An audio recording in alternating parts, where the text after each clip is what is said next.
Prensa Libre. Periodismo sin censura ni mordazas.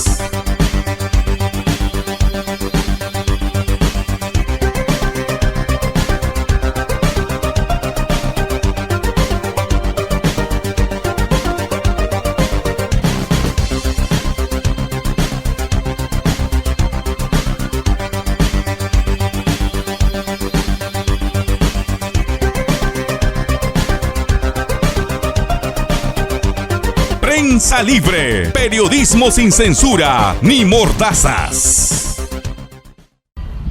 Amables seguidores del canal Prensa Libre, el día de hoy, al finalizar las elecciones regionales 2018, he invitado en un lugar público al joven analista Iván Arenas, joven de la provincia de Huaura, que siempre nos visita después de sus actividades laborales en la ciudad de Lima. Está por aquí muy preocupado por lo que ocurre, porque tenemos pues pocos años para cumplir la independencia. Iván Arenas, muchas gracias por acceder a un segundo capítulo de las entrevistas que hemos tenido contigo aquí en Prensa Libre. Muchísimas gracias, Eli, muchísimas gracias además a la gente que nos está viendo por Prensa Libre y aquí para comenzar, para continuar el diálogo que siempre hemos tenido, el primer diálogo que tuvimos hace algunas semanas atrás. Muy bien, estimados amigos, estamos al aire libre, estamos en la plazuela denominada como de las 7 banderas y hemos llegado aquí porque queríamos descentralizar un poco el escenario de la entrevista, ¿no? ¿Qué significado tiene dentro de la independencia de España, el distrito de Huaura, según tus lecturas y reflexiones, Iván? Vamos a comenzar un poco hablando del Génesis, que es la República, del Génesis, que es el inicio de una vida democrática o en todo caso una vida más independiente de un país extranjero como era España. Eli, muchísimas gracias. Mira, yo creo que es trascendental estar en Huaura porque Huaura es la cuna de la libertad. Huaura además es la cuna de la primera constitución del Perú, es además uno de los centros más importantes históricos de la República Peruana, que está próximo a cumplir 200 años. Yo creo que es importante darle realce a Huaura porque Huaura sí tiene un significado histórico muy importante en el bicentenario peruano.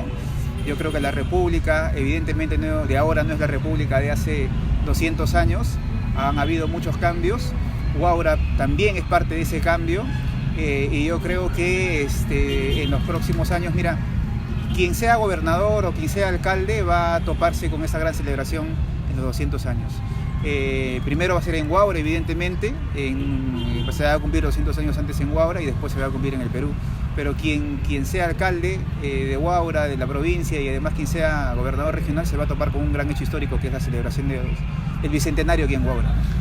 La gran pregunta, la gran interrogante es el pueblo, como decían los romanos, el vulgo, la chusma, o como dicen los judíos, los gentiles, ¿ah? ¿Entenderán, comprenderán las celebraciones? ¿Cuánto hemos retrocedido en la conciencia histórica de los hechos y acontecimientos que han sucedido hace casi 200 años atrás, Iván? Mira, hay un tema que es importante. Cuando se celebró la independencia, cuando se hizo la independencia, la gente automáticamente pasó de súbditos a ciudadanos. Porque a partir del 28 de 29 de julio la gente, o sea, el pueblo ya no era súbdito de la corona española, sino era ahora, a partir de ahora, era ciudadanos de una nueva república que era la República Peruana. Entonces, la gente tampoco comprendió muy bien ese paso. O sea, es un trauma histórico que la gente tiene de pasar de un día eres súbdito de una corona y al día siguiente eres automáticamente republicano y ciudadano. Entonces, es un shock, ¿no? Es un shock, claro que sí. Entonces la gente, digamos, cuando se quiere revisar la historia de la República, se revisan muy poco los detalles. Y ese es un detalle muy importante para que la gente asuma la ciudadanía, porque como te digo, un día antes eran súbditos y luego se pasan a convertir en ciudadanos. Es una claro, cosa, es como liberar un fanático de una secta, ¿no? O sea, espiritualmente sigue preso de las ideas preconcebidas. Es lo mismo, ¿no? Estar de casi de siervo ¿no? Casi espiritualmente, porque la monarquía absoluta lo que forjaba era pues Era súbdito, ¿no? súbditos, claro, ¿no? Siervos, o sea, espiritualmente también. Las instituciones estaban hechas para que se adiestrara, Así es. ¿no? Era una sociedad de clases, era una sociedad muy, bueno, acá también, pero era una sociedad muy de castas, era una sociedad muy estratificada, donde cada elemento en la sociedad tenía su lugar en esta sociedad, en estas clases, evidentemente muy estratificada, ¿no? Pero mira, hay un tema que es importante que tú dices. Yo me recuerdo haber leído una anécdota de Lenin, ¿ya? Cuando Lenin va a inaugurar, después de la revolución, cuando va a inaugurar una centro de electrificación en un soviet, ¿ya? El presidente de esta organización ahí en comunal, cuando da las gracias y le dice muchísimas gracias al zar Lenin. ¿Ya? ¿Eso qué quería entenderte? Lo que quería decirte es que la gente, ¿ya? O sea, no pasa de un día a otro, no asume los compromisos, porque como evidentemente tenía 300 años en el Perú tenía 300 años de monarquía, pasar de un momento, de un día al otro, a que sea súbdito de súbdito a ciudadano, eso implica una transgresión distinta, ¿no? Un cambio cualitativo distinto. Claro, porque hay es más, hay muchos montoneros que fueron a la guerra, pero no entendían por qué era la guerra, ¿no? A veces se servía que la guerra era pues para liberar, pero ¿liberarse de qué? Entonces, la historia comprende en función a las instituciones. Pero no solamente, mira, hay un tema que es importante también en la República, mira. Cuando se inicia la República, el gran debate es qué hacemos con la ciudadanía, porque la República necesita ciudadanos. Claro. ¿No? O sea, no hay república con súbditos, la República necesita ciudadanos. Y los ciudadanos necesitan derechos, tienen derechos y tienen obligaciones. Entonces, cuando se inició la República, era quiénes van a ser los ciudadanos de esta República. ¿Y sabes qué se estableció en la República? Que quienes deban ser ciudadanos tienen que saber leer, tienen que saber escribir, o de lo contrario tienen que tener alguna propiedad. A eso me refería, pues, ¿no? Porque ¿quiénes moldean? O sea, ¿quién libera? ¿Es el hombre por el hombre? No. ¿Es un discurso político? No. ¿Es las circunstancias de mejoras materiales? No. Lo que moldea a un hombre para decirse ciudadano, para decirse ser un hombre libre, son las instituciones. Allí quería llegar contigo a ese detalle, Iván. Claro, el proceso... O sea, ¿qué pasó con las instituciones formativas? Claro, o sea, cuando el ideal del generalísimo José San Martín fue la instrucción, ¿no? La primera escuela. Así es. Entonces, al fracturarse las instituciones formativas, deja de imprimir ciudadanos, pues. Mira, ¿no? mira, hay un tema que es importante, mira.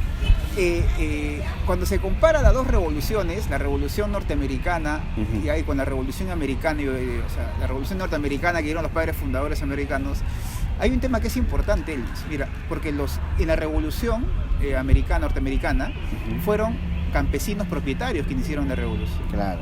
En el Perú no. En el Perú vinieron primero a liberar, no fue una revolución, digamos, que vino del exterior, pero además de eso hay un tema que es importante, las instituciones formativas, o sea, dentro de la gran discusión de la República fue, incluido Sánchez Carrión, fue cómo creamos ciudadanos. Y una parte de la ideología en ese entonces, los conservadores decían, la única forma de poder garantizar ciudadanos era a través de la instrucción, la educación pública, ¿no? La gran educación pública. Pero hay otros que decían, no solamente la educación, sino además la educación es la propiedad. Y veían en la Revolución Americana, si no tenemos campesinos propietarios, va a ser muy difícil que tengamos ciudadanos. Y era esa discusión, ¿no? Esa era la gran discusión, pero vino Bolívar, ¿ya? Y Bolívar dijo, para crear ciudadanos necesitamos gente que sepa leer y escribir y gente además que sepa, que tenga además propiedad. Y lo que hizo Bolívar, ¿ya? Fue darle a las comunidades campesinas propiedad privada. ¿Y sabes lo que hicieron los conservadores? Se aprovecharon de esa ventana y empezaron a comprarles tierras a los campesinos, y los campesinos y básicamente los indígenas tuvieron que subir más arriba de los 3.500 metros donde absolutamente no hay nada. Entonces, las dos grandes instituciones y los dos grandes debates alrededor de la República se dieron en estas dos grandes instituciones. Si formamos ciudadanos a través de la instrucción pública o formamos ciudadanos a través de la propiedad. Los que decían a través de la propiedad veían a la Revolución Norteamericana, José Sánchez Carrión, los grandes liberales. Y los que decían a través de la institución pública fueron los grandes conservadores que finalmente fueron los que triunfaron en la República. Haciendo una analogía histórica, ¿no? Vamos de 1821, 1820, pasamos al 2018. La pregunta es, ¿tenemos ciudadanos? Mira, hay un tema que es importante. Huaura ya no es... Huaura probablemente debe ser... Yo creo que es un huaurino además. Huaura probablemente debe ser la ciudad más andina de la costa. Claro. Mira, y por primera vez después de la República, o sea, ¿qué había en Huaura hace 200 años? Lo único que había es una inmensa masa, bueno, tampoco no muchos, pero digo, había una pequeña porción de gente, artesanos, comerciantes y trabajadores pues, de las haciendas. Pero ¿no? además había una cantidad de indígenas que no podían acceder ni a educación ni a propiedad. Lo que hemos visto después de 200 años es que donde inició la República, esta gran ciudad, por primera vez esta ciudad es la ciudad de la costa más andina que hay en el Perú. Mira, la República forjó un muro, ¿ya? Cuando la República dice, tú vas a ser ciudadano, quien sepa escribir, o solamente quien tenga propiedad, ¿a quién se le dejaba de lado? A los que no sabían escribir y a los que no tenían propiedad. ¿Y quiénes eran esos básicamente? Eran el enorme pueblo indígena, en ese momento no podía acceder a educación y no podía acceder a propiedad. Entonces, lo que hizo la República fue una muralla. Claro. Esa muralla después de 200 años ha desaparecido porque por primera vez Huaura, como te digo, esa Huaura ya no es excluida, ya no es esa casa donde está la República, esa casa le perteneció a un señor feudal. Claro. Pero por primera vez tú ves a gente acá que es migrante además de esa sociedad que se partió, y tienes por primera vez propiedad y tienes además derecho al voto, y ves esa casa, claro, tienes toda la razón, eso no lo había analizado, esa casa de ser una casa de opresión, ahora es el símbolo de la libertad, ¿no? Exactamente. Esa casa era la casa de una casta, de cierta casta, ¿ya? Que para ellos sí había independencia. Claro. Pero para la mayoría indígena no había independencia, no tenían educación, no tenían propiedad. ¿Cómo iban a ser poder ciudadanos? Los que iban a ser ciudadanos eran ellos. Después de 200 años, claro, ves acá la gente que puede... Las ideas de la monarquía vienen que la libertad es y utilizan pues la deidad, ¿no? El rey es el hijo de Dios, ¿no? Claro. Es un semidios prácticamente, y ahí viene la jerarquía, ¿no? Bien, cuando te refería a hacer una analogía de 1820 a 2018, bueno, te vuelvo a preguntar, ¿no? ¿Qué se necesita para tener ciudadanos en ese tiempo y también en estos tiempos? Y la pregunta es, ¿existen ciudadanos? ¿Cuáles son las características? ¿Cuál es el perfil de un ciudadano? Mira, la ciencia política suele decir que la ciudadanía se basa en 2 o 3 grandes principios. La primera es que tengan capacidad de votar, de elegir y ser elegidos. La segunda es que tengan propiedad, y la tercera es que no estén excluidos del sistema democrático, ¿no? El sistema de la gobernabilidad y la democracia. Entonces, yo creo que ahora tú puedes ver ciudadanos, claro, algunos son ciudadanos, todavía siguen siendo ciudadanos de segunda categoría en este país, evidentemente, pero tú ves, por lo menos hay un atisbo de ciudadanía extendida hacia el Perú, ¿no? O sea, digamos, en el tema del voto, ningún ciudadano peruano está prohibido de votar. Las mujeres en el 50, afortunadamente, pudieron acceder al voto, a la posibilidad de elegir y de ser elegidas también. Entonces, yo creo que la ciudadanía todavía existe, lo que pasa es que se necesita fortalecer la ciudadanía, y para eso es importante el trabajo con la sociedad, con las organizaciones sociales de base, con las asociaciones, con los colectivos que se forman alrededor de la sociedad civil. Yo creo que es importante trabajar con ellos, y además es importante otra cosa, los partidos políticos, porque los partidos políticos son el ente, es decir, es la correa de transmisión de las demandas ciudadanas hacia el Estado, hacia el poder. Yo creo que los partidos políticos son fundamentales en la construcción de la ciudadanía política, ¿no? Ahora, voy a compartir contigo una reflexión, pues, ya te he escuchado. En 1820, 1821 y en adelante, después que triunfara pues la independencia, teníamos un grupo que sí era ciudadanos, claro, que eran ilustrados en lo que querían, que era el 30% de la población, en lo que querían del Perú para adelante, no solo la autonomía, la independencia, sino también las ideas que fueron debatidas, ¿no?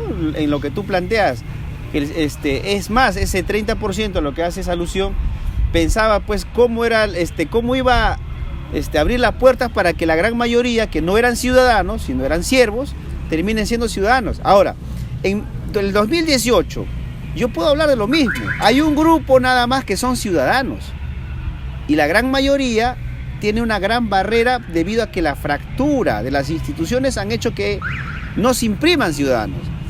¿Qué es un ciudadano? Y un ciudadano es aquel que tiene ilustración académica, aquel que conoce el inicio de la historia, el proceso de la historia, y aquel que conoce todos los hechos dentro de las ciencias y las humanidades. Seguimos teniendo la gran mayoría, o sea, hay una brecha donde la mayoría siguen siendo siervos, pero ya no siervos a una monarquía, sino siervos al mercado, siervos al sistema que no ha permitido que sean ciudadanos, porque un ciudadano también tiene la autonomía, tiene la independencia de pensamiento y tiene la libertad tiene la libertad en acceder a la distribución de la riqueza. Pero si tú ves, te das cuenta, el análisis que hacemos, si en 1821 y en el 2018, la gran mayoría no ha accedido a ser ciudadanos, o sea, no tienen la condición de ciudadanos. Si ahorita venimos a preguntarle sobre la historia local de Huaura, a cualquiera, la gente la sabe, ¿no? A cualquier vecino del centro de Huaura, no conoce la historia de Huaura. Es más, creen que el balcón de Huaura pues termina siendo una casona vieja y no saben el significado que tiene. ¿Por qué? Porque a través de los años sucesivos, la historia no ha sido parte de una prioridad en la conciencia histórica de las instituciones que tenemos. Por eso, yo creo que el gran reto del Bicentenario es que accedamos a tener más ciudadanos, ¿no? O sea, tener realmente ciudadanos. Por ejemplo, Iván Arenas sí es ciudadano, porque tiene conciencia histórica, está ilustrado en los hechos de la política, de la cultura, pero no todos tenemos pues esa automotivación para la autoformación, porque si yo pongo a Iván Arenas solo con las instituciones formadas, tendríamos un aspirante a ser ciudadano, pero no un ciudadano. ¿Qué te hace ciudadano? Ciudadano te hace el acceso a la educación, o sea, el acceso a que las ideas preconcebidas te hagan libre. Bueno, esa es mi reflexión, no sé si la comportas. Yo creo que comparten líneas generales, pero hay algunos, evidentemente, algunas cosas que discrepas. Discrepo, mira, pero hay una cosa, o sea, revisando también la historia, mira, cuando empieza la República, no se sabía qué hacer con el indígena, ¿no? ¿Cómo lo convertimos en ciudadanos? Claro. Entonces, ahí surgieron dos tendencias, es más o menos la que tú dices. Una es, vayamos por la educación. La vía de acceso para formar mejores peruanos ciudadanos es la educación, ¿ya? Pero fíjate, Mariátegui es elemental en la construcción de la ciudadanía republicana. Mariátegui, o sea, esa gran discusión de qué hacemos con el indígena, llega hasta 1910, 20, 30. Con Mariátegui de la Torre, Ribagüero, con Víctor Andrés de Belaúnde. Es decir, ¿qué hacemos con el indígena? ¿No? Mariátegui dijo una cosa, mira, el problema indígena es la tierra. Y el problema indígena es la propiedad. Una tesis absolutamente liberal. Claro. Mariátegui es una tesis absolutamente liberal en los 7 ensayos de la interpretación de la realidad peruana. Y esa gran discusión de qué hacemos con el indígena, ¿sabes dónde se sella? Se sella con la revolución de Velasco. Velasco dijo, la tierra es para quien trabaja, le damos la propiedad al indígena, y empezó la gran reforma agraria, que es la revolución de la tierra. Si entramos a un análisis, fracasó, pues, ¿no? Fracasó porque si tú analizas, después de la reforma, el día de hoy la concentración de la tierra se ha vuelto a dar. Claro, no en la magnitud que antes existía, pero existe concentración de tierra. Es más, la concentración de la tierra en el sur es ahora por parte de nuestros adversarios, enemigos, no sé cómo se puede dar, de los chilenos. Los chilenos tienen testaferros y están volviendo a concentrar la tierra. Hay un hecho una particularidad que me gustaría compartir contigo, que creo que algún momento te lo dije. En Santa María, en el distrito de Santa María, las tradiciones del agricultor, del campesino, es que una tierra no puede ser vendida porque la primera parte pertenece al hijo menor, luego la segunda. La tierra se vende en círculos. Claro. ¿Pero por qué se da eso? Porque hay toda una formación ideológica de que la tierra no puede caer en manos foráneas. Es decir, ahí está la instrucción, no de una institución, pero sí desde la institución más importante, que es la familia. Entonces, ¿qué pasó? Se le entregó la tierra sin formar al ciudadano. Si en la época de las luces de la Revolución Francesa, ¿qué se preocupó? Se preocupó por formar instituciones. Y las instituciones son las que imprimen al ciudadano. Entonces, cuando esa discusión se abrió, por supuesto que José Faustino Sánchez Carrión tenía razón, pues. Para mí el punto de quiebre, Iván, es qué tipo de instituciones se formaron. Porque también hay dos tipos de instituciones, pues las instituciones que son formadas para liberar y las instituciones que son formadas para mantener el status quo y el sistema.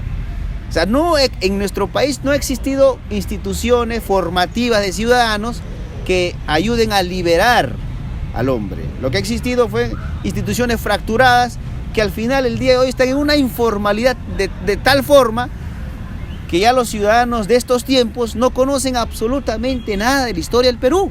Nada escaso.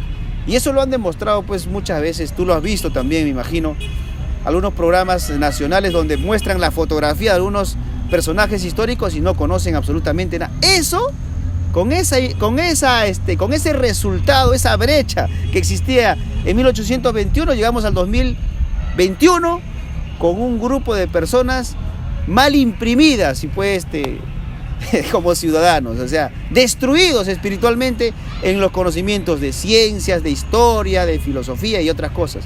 Es decir, yo también estoy de acuerdo con lo que tú dices.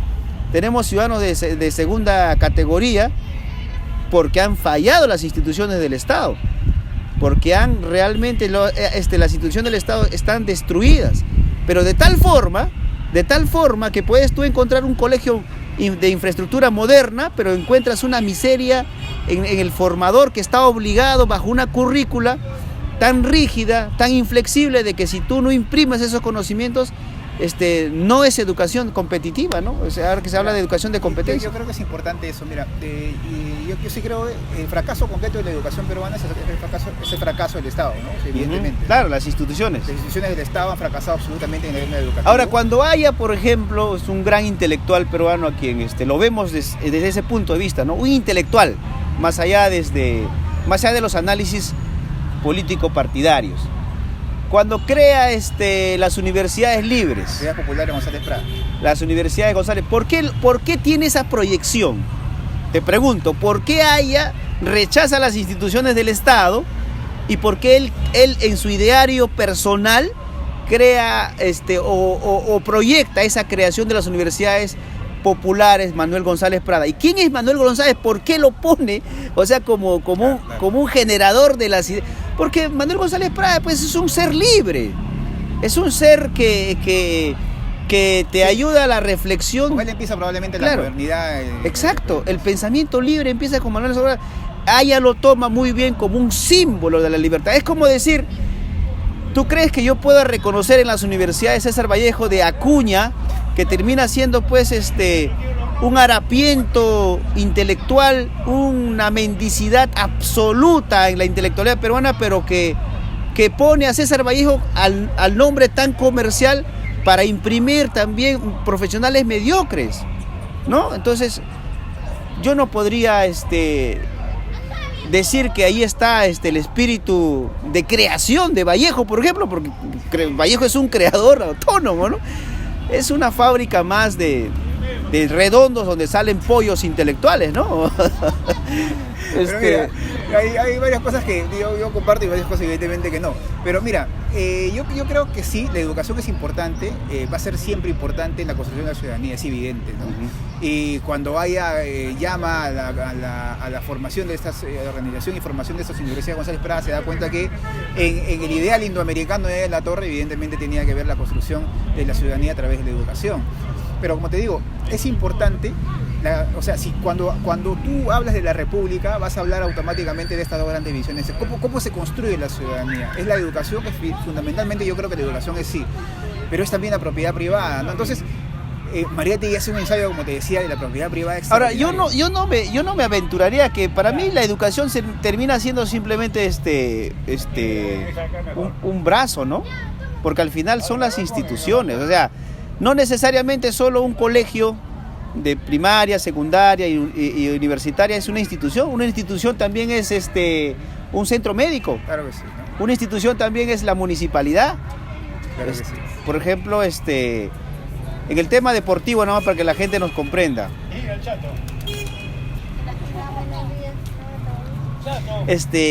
Por ejemplo, en el Uruguay, que son 3 millones de personas, las municipalidades están obligadas a organizar campeonatos de fútbol. Y es el único país que durante más de 20 años va al mundial. Está institucionalizado el deporte allá. Entonces, las instituciones del Estado no solo son los que imparten educación. La institución del Estado también es la familia. Claro, sí, la ¿no? familia, la propiedad. Es decir, todo lo que de alguna u otra manera está organizado y tiene un sentido común en la vida es parte de la institución. O sea, cuando se habla de institucionalidad no solamente se habla de que tú ves a una municipalidad y dices, no. O sea, la familia, la propiedad privada, la educación son parte de... Son instituciones diversas. Exactamente. Y yo creo que es eso, pues, ¿no? Que las instituciones que tiene el Estado son un referente a lo que las instituciones a la institución más importante que es la familia. O sea, yo creo que vamos a llegar con el mismo resultado, Iván. Pero mira, yo no sé si sea fatalista, pesimista, pero vamos a llegar en la misma brecha. Cuando San Martín, tú ves el cuadro de San Martín, en el de la proclamación de la independencia de 1821, ves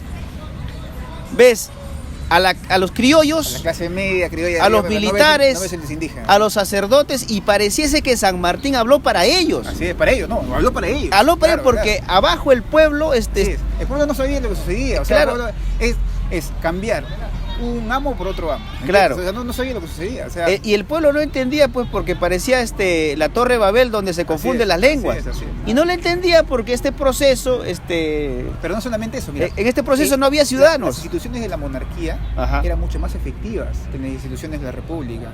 Porque mira, en la monarquía había, por ejemplo, el Consejo de Indios y habían o sea, la monarquía era tan rígida, ya, donde cada uno estaba estratificado de manera tan, donde el indígena sabía su posición y no había partidos políticos, evidentemente, pero habían personas, instituciones que conectaban la institución monárquica con la institución indígena, ¿no? Cuando vino la república, todo eso se desbarató, no había absolutamente nada, se empezaron a construir nuevas instituciones, no había partidos políticos. ¿Cómo conectamos la república, el Estado republicano, con el enorme masa indígena? O sea, por eso te digo, la gente dijo, oye, bueno, lo hacemos a través de la propiedad privada, convertimos a los ciudadanos en seres propietarios para que a partir de allí cumplan con funciones, estén atados al mercado y al Estado para que cumplan con sus obligaciones y cumplan con sus derechos. Pero, como te decía, los que sí disfrutaron de la república no fueron los indígenas, fueron la enorme clase media, donde tú ves, evidentemente, ves a militares, ves a la iglesia católica y ves a la clase media alta de Lima y de todos los... Por eso esta casa es una casona de clase media alta de Huaura, ¿no? Entonces, lo que tú ves es eso, no ves la república. Entonces, pero eso, de alguna u otra forma, cayó, mira...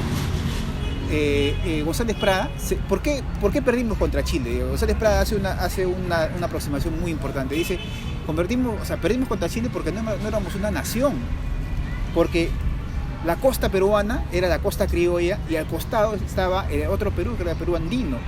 Entonces, cuando vinieron fue la guerra con Chile, se empezaron a traer indígenas, ¿ya? Peruanos del otro Perú, para que formen los batallones de guerra. Pero resulta que esos iban a votar por una cosa, pues, que no sabían lo que estaban pasando, no había la peruanidad. No sabían por quién peleaban. No sabían por quién peleaban, entonces se dan cuenta que a partir de ahí no había una lealtad hacia la tierra, una tierra que no era suya, sino además no había lealtad hacia una institución, que era la institución republicana. Claro, porque el sentido de pertenencia, la identidad, es parte de una formación, ¿no? Entonces, en esos tiempos, como en estos tiempos, las familias buscan huir del país en el cual viven. Entonces, el sentido de pertenencia se va perdiendo. En una guerra, evidentemente, yo me pregunto, Iván, ¿cuántos se quedarían en el Perú para pelear por el Perú? Claro, pero mira, ¿no? Por eso, o sea, cuando tú ves cómo se componen el ejército monárquico en el momento de la revolución, o sea, te das cuenta que Abascal, el ejército de Abascal, el ejército del virrey La Serna, y sobre todo de La Serna, eran mayoritariamente indígenas, porque ellos sí se sentían parte de la monarquía. Así es. Mira, ¿sabes lo que decían? Desde la Revolución Tupac Amaru? Decían, vive el rey, muere el mal gobierno. O sea, ellos eran absolutamente regalistas, o sea, realistas, ¿ya? Pero no estaban de acuerdo con el gobierno. En torno a la a la República hay diferentes aproximaciones, diferentes tesis. Yo sí creo que la República fue una implantación extranjera, ¿ya? No había ciudadanía acá era el Perú, fue el último reducto de los españoles. O sea, José Ramón Rodil, que el gran general realista, liberal, además se fue en 1826, el 23 de enero, se fue llevando sus 7 banderas de Real Felipe, porque hasta ese momento el Perú todavía era una colonia expresa, hasta 1826 de España. Entonces hay diferentes aproximaciones, pero después de 200 años yo lo que he visto es que sí ha roto. Mira, si tú ves de 1821 esto, tú ves en Huaura una casona que no representa mucho para la gente, pero tú ves esta gente que es probablemente el 80, el 90% de las familias huaurinas provengan o tengan por herencia un antecedente que venga de la sierra. Esta es una ciudad andina. Por primera vez encuentras eso en este país. Nunca habías encontrado en la República. Esto era una pequeña porción de gente de clase adinerada, como los señores que eran dueños de esa casa, y ves al 90% de la gente que era indígena que no sabía lo que estaba ocurriendo. Ahora, yo te hago un ejemplo casi metafórico. Hay un terremoto en Huaura, se cae el balcón, y a nadie le va a interesar ni siquiera reconstruirlo. Claro, y van a decir, van a venir los traficantes de tierra y van a poner ahí algún mercadito, y la historia está muerta. O sea, yo digo, para mí la historia, así como la tenemos, está muerta. Por eso yo hablo de que las brechas de 1821 a 2018, las brechas son tan inmensas que la gente no conoce la historia local y menos la historia del Perú. Ahora, es una visión pesimista, pero realista también, pues. No, así hay gente que evidentemente no conoce, ¿no? Por eso no le dan tanto valor al... Ahora, nuestros televidentes estarán diciendo, pero ¿por qué hablan tanto de historia? Es para comprender desde el punto de vista casi reflexivo y filosófico qué es lo que va a ocurrir con nosotros. Lo que va a ocurrir es que no va a cambiar absolutamente nada de aquí a otros 20 años si es que no fortalecemos las instituciones, que son al final los que van construyendo la base de identidad, de las bases, no solo materiales, porque en el Perú lo que nos hemos enfrascado a través del Ministerio de Economía y las instituciones regentes en el tema de producción de la riqueza, es decir, que debemos de girar en torno a eso. O sea, el Perú no debe dejar de ser un país minero, no debemos dejar de ser un país que adora y se postra ante el mercado, porque si perdemos la economía, perdimos todo, y no es así. Porque mira lo que es Japón. Japón tiene una superproducción de riqueza material, pero tú ves personas que están caminando y por tanto trabajo, tanta exposición, se desmayan en el suelo, o tú ves personas que se suicidan tirándose a los trenes rápidos. ¿Qué? Porque espiritualmente pues están en una miseria absoluta. Ahora mira, y eso no puede ser el camino, pues, ¿no? Hay un tema que es importante. Mira, el próximo gobernador regional, ¿ya? Su nombre de próximo gobernador regional, salga quien salga, quedará tatuado para siempre como la autoridad en los 200 años de la República. Por eso es tan importante que elijamos bien al próximo gobernador. Mira, nuestra región, mira. Estamos en el Cerro Centinela viendo el horizonte y tú me quieres hacer ver el mercadillo de Huaura. No, pero lo que te quiero decir es esto. Volvamos nuevamente a lo macro. Mira, nuestra región es del tamaño de Bélgica. ¿Ya? Nuestra región. O sea, nuestra región tranquilamente puede ser un país. ¿Me entiendes? O sea, geográficamente. O sea, quien asuma la gobernación regional va a recibir una región del tamaño de un país. Entonces, puede tranquilamente ser un presidente. Es decir, ¿qué te invito a la gente a decir? Que miren más allá. Que una región no es una región, que esta puede ser un país.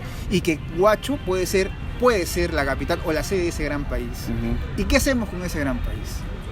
Primero, tenemos un bono demográfico, es decir, casi 3 de cada 10 personas, 3 de cada 10 personas jóvenes. Segundo, tenemos como ninguna otra región, tenemos 4 ciudades intermedias. Tenemos Huacho, Huaral... Pero ¿por qué sueñas? 10 millones ¿Por de habitantes. ¿Qué idealizas? Aquí tenemos dos posiciones. Yo soy pesimista, yo soy determinista en algunas cosas. No, soy fatalista a niveles que creo que todo se va a terminar en un desenlace apocalíptico. En cambio lo veo a Iván más soñador, más optimista, más entusiasmo. Yo te planteo, mira, vamos con los resultados. Ya que me has invitado, yo te estaba viendo desde el Cerro Centinela la historia, vamos a ver el mercadillo de Huaura, que es que es, discúlpeme, pero es la informalidad en la cual vivimos. Tenemos movimientos informales, partidos informales, tenemos una economía informal, todo es informal desde mi punto de vista. Ahora te digo, ¿cuál ha sido el resultado electoral? Que la mayoría electoralmente y democráticamente ha preferido a un prófugo en la justicia. O sea, preferimos elegir un delincuente como nuestro gobernante premiando los antivalores. O sea, ese es el ciudadano o el subciudadano o la piltrafa de seres que tenemos, que elegimos delincuentes y estamos agradecidos al populismo, al asistencialismo. O sea, no sé si podría yo remontarme fuera de la civilización a la barbarie. Claro, ¿no? O sea, a quien te daña, a quien te roba, a quien te mata, a él tú lo terminas dándole, así como el síndrome de Estocolmo, ¿no? O sea, a un secuestrador de la democracia, a un secuestrador de la libertad, le terminas eligiendo y terminas amando ese tipo de seres. Entonces yo me pregunto, digo, ¿podríamos nosotros pensar en lo que dice Iván, en un país geográficamente fortalecido con la producción de la riqueza, con instituciones que funcionan, con ciudadanos que conozcan su historia, que fortalezcan la visión que tenemos hacia el futuro? No, pues, estamos viviendo en otro mundo, ¿no? Por eso te digo que yo tengo una visión más real de lo que ocurre. Ya, pero quiero sacarte del mercadillo nuevamente para ir a la visión. Centinela. Pero mira, entonces, ¿cuál es el gran proyecto histórico que le ofrecemos a la región? O sea, ¿cuál es el gran proyecto histórico de acá a 40 años para hacer una región moderna, una región que, digamos... Pero es que no vamos a hacer una región moderna. ¿Qué te hace pensar que vamos a hacer una región? Yo creo que mira, sí. De acá a los 4 años te voy a volver a entrevistar y vamos a tener los mismos problemas de siempre. Más allá de las elecciones que va a ocurrir, el gobernante que ingresa va a tener el mismo gasto corriente del 80%, el 20% para las obras mal hechas o no realizadas.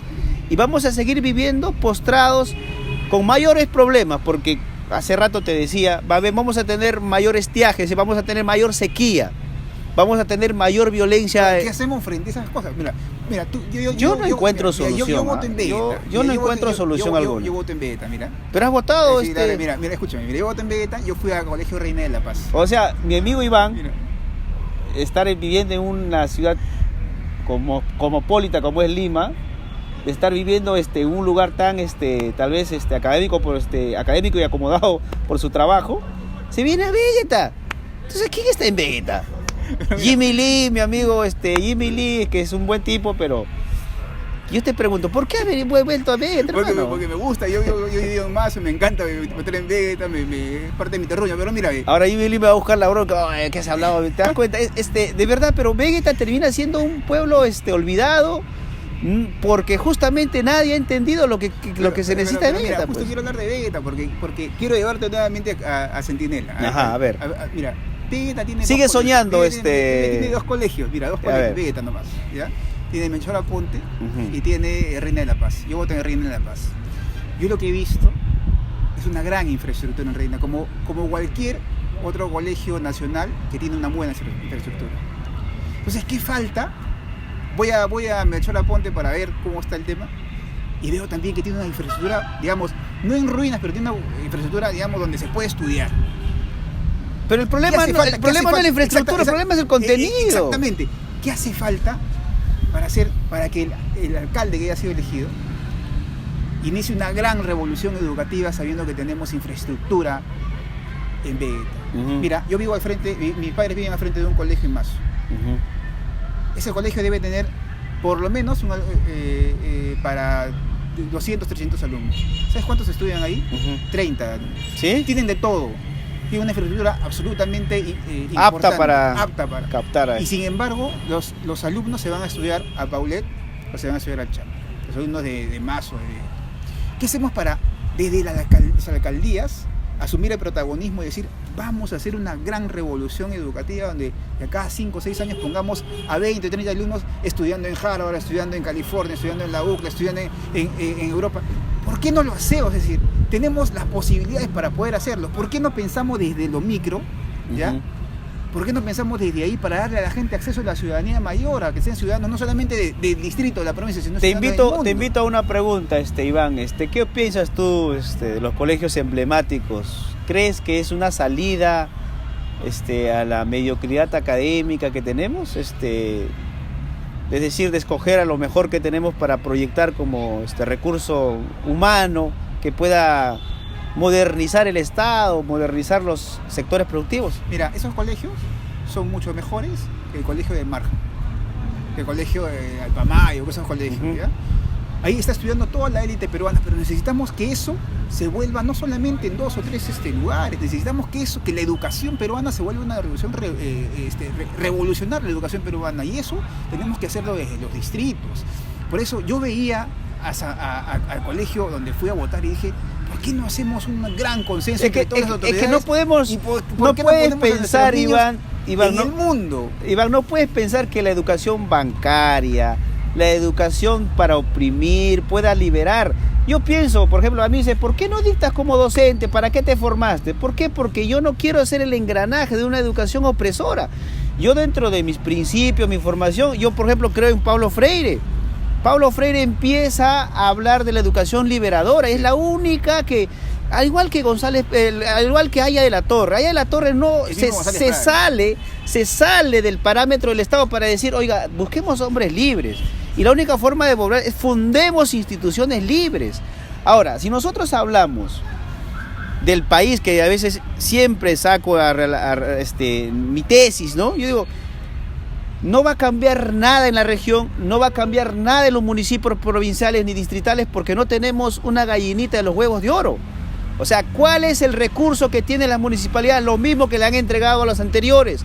No va a variar, no va a cambiar. O sea, no tenemos de dónde elaborar. Por ejemplo, si yo digo, si empezamos a nacionalizar, y ahí ya viene ya la cuestión política, si empezamos a nacionalizar algunos recursos que tenemos y empezamos a hacer caja fiscal, Iván, el tren de cercanías no lo necesitamos que lo haga una empresa transnacional, lo hacemos nosotros mismos. Porque tú sabes cuánto gana Yanacocha, tú sabes cuánto gana Antamina. O sea, no hablo de Morococha que va a ganar 10 o 3 veces más, pero simplemente yo digo, yo aspiro que el Perú, dentro de lo que sea, dentro del sistema neoliberal, dentro del sistema mixto, nacionalista, yo aspiro que el Perú pueda controlar o pueda por lo menos administrar la riqueza de un mineral que tenemos. Muy bien, entreguemos al mercado lo demás, pues muy bien, no hablemos de las ideas subversivas a las cuales muchas veces se me imprime. Pero ¿por qué no empezamos a hablar de que igual que Chile necesitamos administrar un CODEL con el Perú? Es decir, tener la gallinita de los huevos de oro. Hace rato me conversabas de un personaje político a quien yo respeto y por fin alguien desde el centro pudo decir la verdad. ¿Por qué no empezamos a controlar nuestros hidrocarburos? ¿Por qué no empezamos a tener un lote de gas para el Perú? O sea, ¿por qué el Perú siempre ha sido el intermediario de las grandes transnacionales y por qué nunca hemos empezado a dar los pasos? Ahora, estas ideas son terrucas, estas ideas son subversivas, pero en Alemania, en Chile, en Norteamérica, Inglaterra, son simplemente ideas nacionalistas. Mira, yo quiero nuevamente tratar de sacar ese tema y llevarnos nuevamente al tema de Centinela, el Cerro Centinela. A ver. Mira, pero estás evadiendo un análisis. No, va en relación a lo que tú dices. Mira, el Estado peruano gasta por alumno cerca de 350 soles. Ya, que es una miseria, mensuales. ¿no? Es una miseria. Mensuales, pues, ¿no? Ya, mira, ¿cuánto está la mensualidad de un colegio, digamos, importante en Huacho? Debe estar entre 300 soles a 400 A 400, claro. Es decir, el Estado peruano gasta casi igual por un estudiante que vive aquí en Huaura como que vive en Laxanga, en la comunidad campesina de acá de la provincia. Gasta tan igual que un colegio particular. O a veces más porque hay que darle mantenimiento al colegio. Inclusive a veces más. Claro. ¿Ya? Pero es decir... Está buena esa lógica, está buena esa lógica. Lo que te estoy diciendo es, si tenemos los recursos, ¿ya? ¿Qué hacemos con ese recurso para que sea eficiente, para que sea efectivo? Y no solamente tengamos a estudiantes, ¿ya? A ese estudiante de Vegeta, donde yo voto, para que ese estudiante tenga un Estado que se está preocupando no solamente de su educación, no solamente para formarlo como ciudadano del mundo y para que conquiste el mundo, sino además alguien a quien la educación también le dé valores cívicos. Pero Iván, ¿por qué decimos mentiras? Tú sabes lo que son las recomendaciones del Banco Mundial, tú sabes lo que son las recomendaciones del Fondo Monetario Internacional, que este delincuente de Kuczynski, a pesar de que nosotros teníamos caja para asumir la reconstrucción, terminó pidiendo más préstamos. O sea, el consenso de Washington a través del Fondo Monetario Internacional nos dice, esto es lo que vas a decir tú en la educación peruana. Tú no puedes salirte de la currícula. Y hemos visto que estos 10 años, o estos 15 años, 20 años, la educación va en fracaso porque la currícula, la diversificación curricular no funciona. O sea, así es, ¿qué está funcionando? Están funcionando los que se salen de la vía. Por eso te digo, o sea, se está funcionando, por ejemplo, estos colegios emblemáticos, ellos se han salido de la vía. Claro, se han salido de la vía. Pues. Ellos no están en la ley educativa. Mira, entonces, pero ¿por qué? Por eso te digo, ¿por qué si el Estado tiene dinero para un niño, para entregarle 350 soles en promedio, por qué no trabajamos junto a las municipalidades, municipalizar más la educación, trabajar además con las empresas privadas que puedan estar allí, con las ONGs, organizaciones no gubernamentales que puedan ayudarnos, pero además trabajar... Pero ¿por qué? Mira, si todavía el Ministerio de Educación tiene de alguna manera algunos directores de UGEL que de alguna manera conocen, ¿tú quieres mandar la educación al municipio? No, lo que quiero es que no quiero mandar la educación al municipio, lo que quiero es decir que el municipio se sienta comprometido en la educación del niño también, y que a través del municipio, para terminar la idea, a través del municipio, a través de las ONGs, lo que busquemos no solamente es financiamiento, sino oportunidades para que nuestros jóvenes, que son tan inteligentes como cualquier joven de la clase A o de la clase B... ¿Tú crees en la municipalización de la educación? Yo lo que creo es que la educación debe estar más al alcance de la gente y que la municipalidad debería involucrarse más en la educación y que los padres de familia... Pero si no puede resolver el tema del agua potable, Iván, no seas malo. Lo que necesitamos, por eso te digo, lo que necesitamos es autoridades que se sientan ser parte de un Estado y que no solamente gobiernen, sino además aprendan a gobernar y gestionen. Tú sabes, con la excepción de algunos casos, ¿cuántos ganados se van a sentar a dirigir el municipio? Yo me imagino que sí, pero la idea es cambiar eso. ¿Cómo pretendes? Tú en tu enfoque, yo en mi enfoque, lo que queremos es cambiar la situación, cambiar el establishment de las cosas. Y yo lo que creo es que si la educación la convertimos en un arma fundamental para crear ciudadanos, para crear conciencia en la ciudadanía, es fundamental meternos todos y no solamente dejarle a los profesores, que es una tarea inmensa. Es decir, colocamos a los padres de familia, colocamos a los profesores, colocamos al Estado a través del municipio, colocamos a las ONGs y vamos y le pedimos, pues, mira, ¿qué nos cuesta, Elvis, que un alcalde diga, voy a pagar para 4 chicos, vayan a visitar a California, la sede en Silicon Valley, la sede de Microsoft, y decirles, ¿saben qué? Estos son 4 niños, queremos que ustedes los bequen. Los bequen para que tengan una beca y para que puedan trabajar. ¿Por qué no hacemos eso así? Pero eso sí, o sea, yo te digo... Pero ¿cuántos peruanos salen al exterior a estudiar? Ay, peruanos. Sí, lo que pasa, ¿qué pasa? Llegan a su país muchos con la conciencia de servir y nadie los recibe. Tienen que irse al Brasil, a Chile, y como son pues potencialmente buenos, competitivos, además, se los llevan. Así es. O sea, acá tenemos una fuga de capitales. O sea, ¿quiénes van a ser gerentes, por ejemplo? ¿Quiénes van a ser gerentes? Los que van a entrar a un concurso meritocrático de capacidades, de experiencia en las municipalidades. No. Van a ser los amigos. Van a ser no solo los amigos, sino también va a ser aquellos delincuentes que saben muy bien cómo sacarle la vuelta a la ley, cómo se hacen los procesos de licitación. Los más duchos en el crimen del Estado, en el robo sistemático, a ellos se les va a elegir.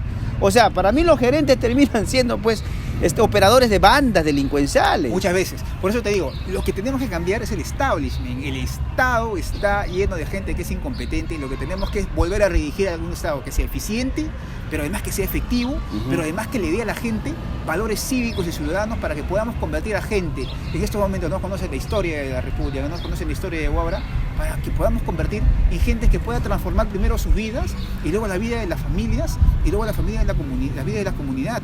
Necesitamos más ciudadanía. Yo creo en la educación pública, creo que la educación pública es fundamental. Mira, no hubiese Francia, no hubiese Estados Unidos, yo creo si no hubiese educación pública. La educación pública es determinante en la vida. Si no hay educación pública, lo que estamos haciendo solamente es limitando la educación exclusiva para algunos que pueden pagar educación y para otros que no. Y lo que necesitamos es gente, ciudadanos, ¿ya?, que se comprometan además en la educación pública y que ese distrito de Huaura y que los distritos de Vegeta empiecen una gran revolución educativa, transformando la educación en una ciudad no solamente competitiva, sino además, como te decía, que le dé a la gente valores cívicos. Yo creo que yo sueño, así como voy a ir con el mismo, como el mismo, ¿Tú crees que soy un señor? como en el mismo estado onírico que tú tienes, voy a ir por esa onda. Yo sueño con que una nación oprimida, sumergida en la miseria espiritual y material, entre al gobierno nacional y sea una nación como la nación aymara representada en Adubiri, que nos devuelva la dignidad de ciudadanos en el Perú como lo hizo Evo Morales en Bolivia.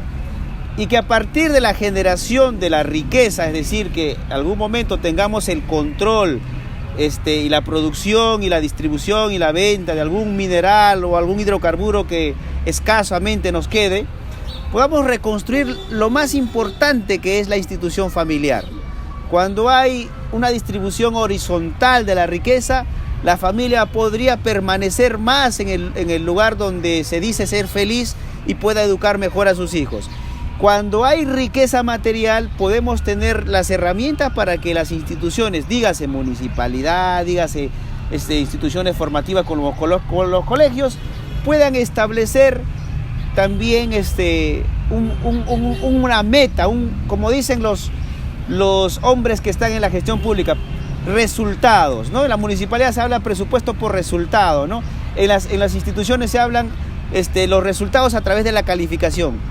Y cuando los poderes empiecen a reformarse, que empieza para mí yo veo con muy buena actitud las reformas que necesita, cuando tengamos una institución como el Poder Judicial, como la Fiscalía, con verdadera autonomía, con verdadera independencia, yo podría empezar a soñar como tú, de tener una Bélgica en la región Lima, Iván. Pero mira, ¿dónde existen? Yo te digo, ¿dónde existen los mejores economistas del mundo? Probablemente del mundo, ¿eh? ¿Dónde existen los mejores ingenieros nucleares en el mundo?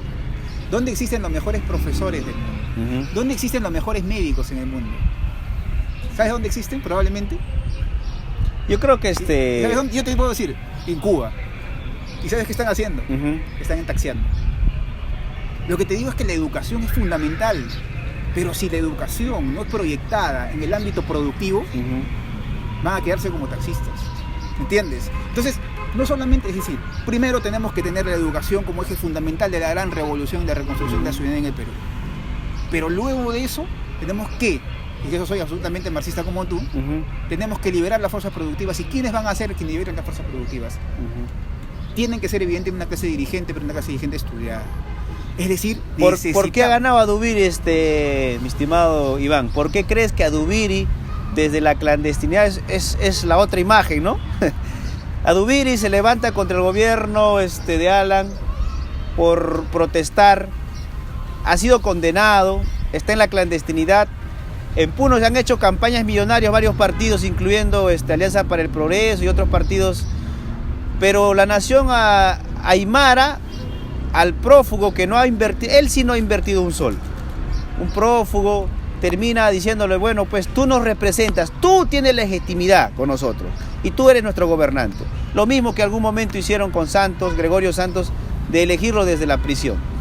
Te pregunto, ¿por qué gana Adubiri en tu análisis y en tus reflexiones? Mira, el tema propiamente al detalle no lo sé muy bien, ¿ya? Yo tengo una aproximación pero yo lo que te quiero decir es que lo que sí quiero acercar en el tema de Adubiri es el gran abismo que existe entre el Perú y Lima, ¿ya?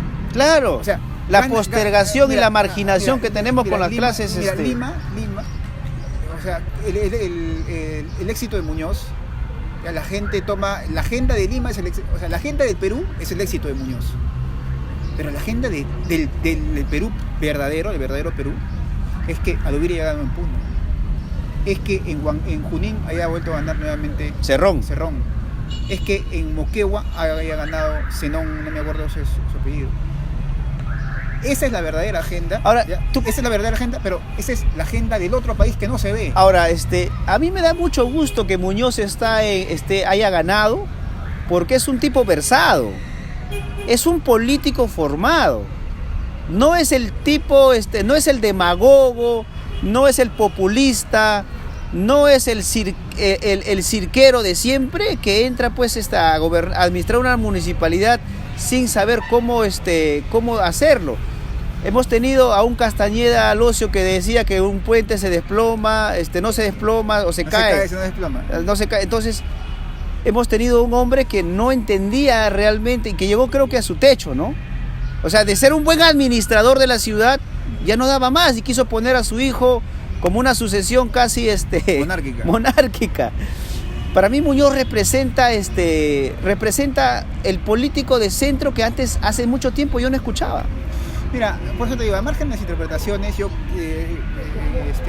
tuyas y mías, yo sí creo que la agenda del Perú tiene que volver a ser no solamente la agenda de Lima, sino la agenda de las provincias, de las regiones, de los distritos. Por eso te digo, yo al momento por eso nuevamente voy a la discusión primera.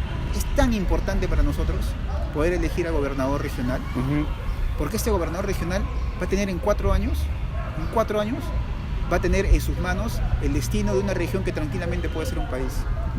Mira, si eso significa soñar, probablemente soy un soñador, pero lo que te quiero decir es que necesitamos transformar la región como si esto fuese un país. Mira, nuestra región tiene cerca de 2,5 millones de habitantes, la mitad de lo que tiene el Uruguay.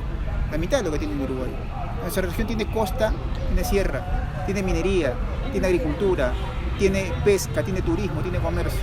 Pero además de eso, nuestra educación tiene cerca de 7 niños, no saben lo que, 4 niños no comprenden lo que leen y cerca de 7 niños no pueden hacer un cálculo aritmético.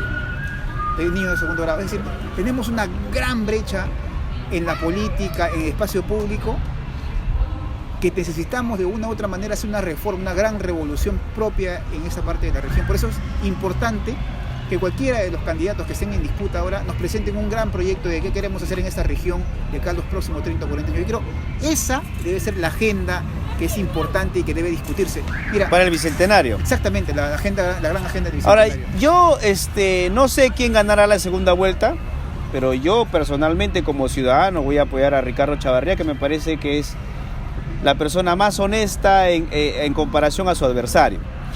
Ahora, si al gobernador, quien sea elegido bajo la decisión del pueblo, a ese pueblo que yo he criticado y tú lo has escuchado, no le escucho decir que va a luchar, que va a movilizar para tener el tren de cercanías, entonces para mí ese gobernante termina simplemente siendo lo que es Chuy, o sea, nada ni nadie.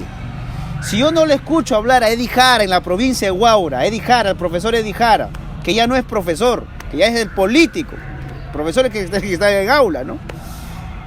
Si no le escucho decir que sabes que más allá del lupanar, del quilombo que tiene que ser reubicado, no me voy a dar golpes de pecho, Iván.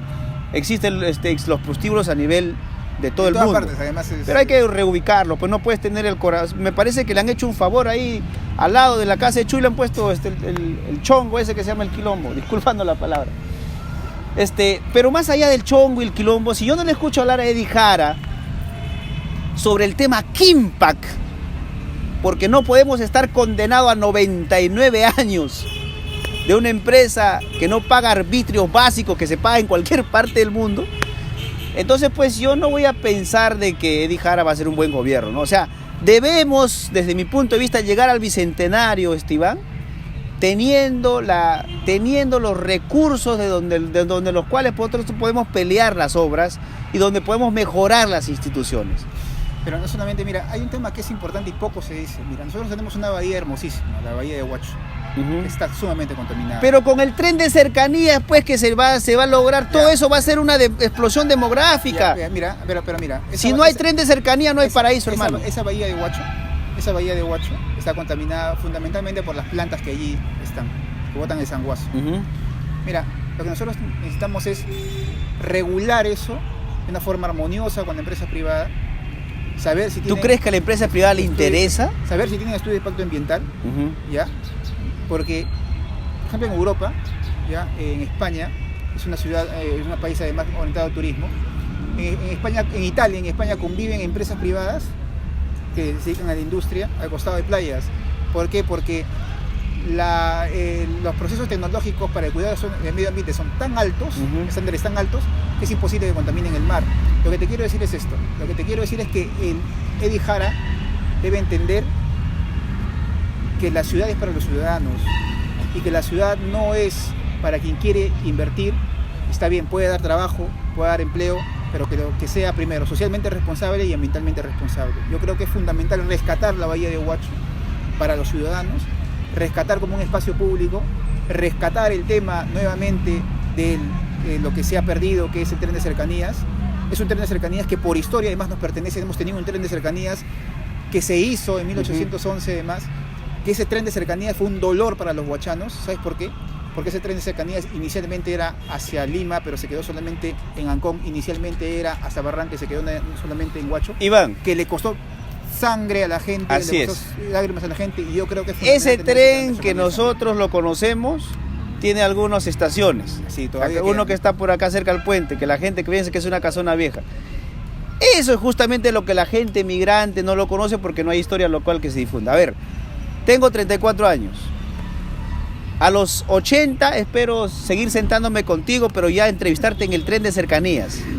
No sé si soy pesimista. Yo creo que eres muy pesimista. No sé si sea pesimista, pero me gustaría hacerte la entrevista viajando hacia Lima y poder soñar, porque es bueno, cuando hacía un análisis en América Latina con referencia a la juventud europea está en el vicio, está en las drogas, está pensando más en el momento, como decía Séneca, ¿no? Vivir sin pensar en el futuro.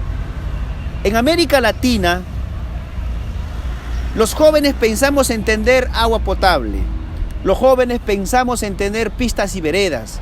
En América Latina seguimos soñando como Iván lo hace. En América Latina seguimos pensando que este mundo puede ser mejor. Esa es la diferencia. O sea, la frustración que tenemos, la tenemos todos los días. Y me van a entender los que viven en los arenales de Tupac Amaru. Me van a entender claramente los que viven en el Valle Fortaleza, en Paramonga. Y me van a entender los que viven en Nuevo Perú, en Huaral. Así como los que viven en Quilmaná, en los arenales de Asia. Ellos me van a entender cuando yo hablo de esa aspiración que tenemos los jóvenes de simplemente tener servicios básicos. Darle a la gente, mira, si la política también no sirve para poner agua potable, para poner desagüe, para poner pistas y veredas, para entregar títulos de propiedad, si la política no sirve para eso y la política solamente sirve para el choreo, sirve para los proveedores, sirve solamente para las cúpulas de poder, sirve para que tú no nombres un gerente, sino que nombres es un comandante. ¿Y sabes cuál es, comandante de ¿sabes cuál es lo último? El cambiazo. Yo pongo a mi familiar en la municipalidad y tú me la traes para acá. La política solamente, la gente no es tonta, si la política sirve para eso, la gente se da cuenta y dice, bueno, yo no voy a votar por por eso. El resultado. Por eso el resultado. O sea, cerca de un tercio de la población vota en blanco y nulo. El 32% en la región ha votado entre blanco y nulo. El 15% ha votado por un prófugo y un delincuente como Alvarado. Y solo un 13% ha votado por una elección que es Ricardo Chavarría. Así, esa es la cruda realidad. Y nosotros no hablamos, pues, o yo no hablo para gustarle a alguien, o no hago este programa para agradar o tener seguidores. Yo simplemente digo lo que pienso de acuerdo a un análisis real. Por eso que, no, como decía González Prada, no hay que incensar a los que mandan y tampoco serviles de los que producen la riqueza, porque la riqueza, decía Vargas Vila, la pueden tener todos. Pero acceder a otras cosas como la preparación espiritual, académica, lo tienen aquellos que tienen disciplina y los que aman la vida. Por eso que es siempre importante y motivador conversar con mi estimado Iván. Ha sido una gran conversación. Ojalá, yo le he estado motivando desde que llegó Iván. Iván, ya no quiero solo leer artículos. Espero la producción de un libro. Creo que todos te lo han dicho. Toda la familia que te quiere, los amigos, han dicho, ya pues Iván, ya es hora de que escribas un libro. Ahora, existen libros digitales, ¿ah? Lo que somos misios podemos escribir libros digitales. Iván Arenas. Al contrario, ha sido Muchas gracias. Ha sido un placer. Estimados amigos, desde la Plaza de las Siete Banderas, una vez más hemos estado conversando y dialogando con un gran joven, un hombre que ve con optimismo el futuro. Ustedes saben que yo no. Yo estoy, como decía, veo todos los días el futuro muy incierto. Me preparo para los hechos apocalípticos. No sé, pero eso es lo que yo tengo como visión. Saque usted sus propias conclusiones. Muchas gracias por habernos escuchado y haber sintonizado este programa. Con nosotros será hasta una próxima oportunidad. Muchas gracias.